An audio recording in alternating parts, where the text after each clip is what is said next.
He's faster than a speeding bullet, more powerful than a locomotive, able to leap tall buildings in a single bound. He's being sued by his own estate. That's right, folks. Superman, the Man of Steel, is facing a legal battle more complicated than a Lex Luthor kryptonite trap. It seems even superheroes aren't immune to the messy world of copyright law. The family of Superman's creators, Jerry Siegel and Joe Shuster, are taking on Warner Brothers Discovery and DC Comics. They want to reclaim the rights to their iconic creation. This isn't the first time Superman has been caught in a legal tug-of-war. The fight for his creative control has been going on for decades. But this latest lawsuit could have huge implications for the future of the Man of Steel and maybe even the entire comic book industry. Buckle up, comic book fans, this is going to be a wild ride. Superman first flew onto the scene in 1938 in the pages of Action Comics #1. Created by Jerry Siegel and Joe Shuster, he quickly became a pop culture phenomenon, but the pair sold the rights to their creation to DC Comics, then known as National Allied Publications, for a paltry sum.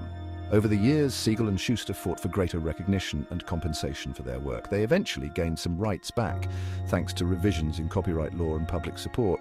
However, the ownership of Superman remained a point of contention.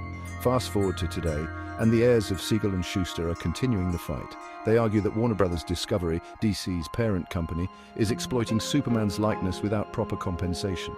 They point to the massive profits generated by Superman movies, TV shows, and merchandise. The legal battle centers around the interpretation of copyright law and the original agreements made decades ago. It's a complicated web of contracts, amendments, and legal precedents, and it has the potential to change how comic book characters are owned and exploited in the future. Warner Brothers Discovery naturally disagrees with the estate's claims. They argue that they've upheld their end of the bargain regarding Superman rights. They point to previous settlements and the fact that they've consistently produced Superman content, keeping the character relevant.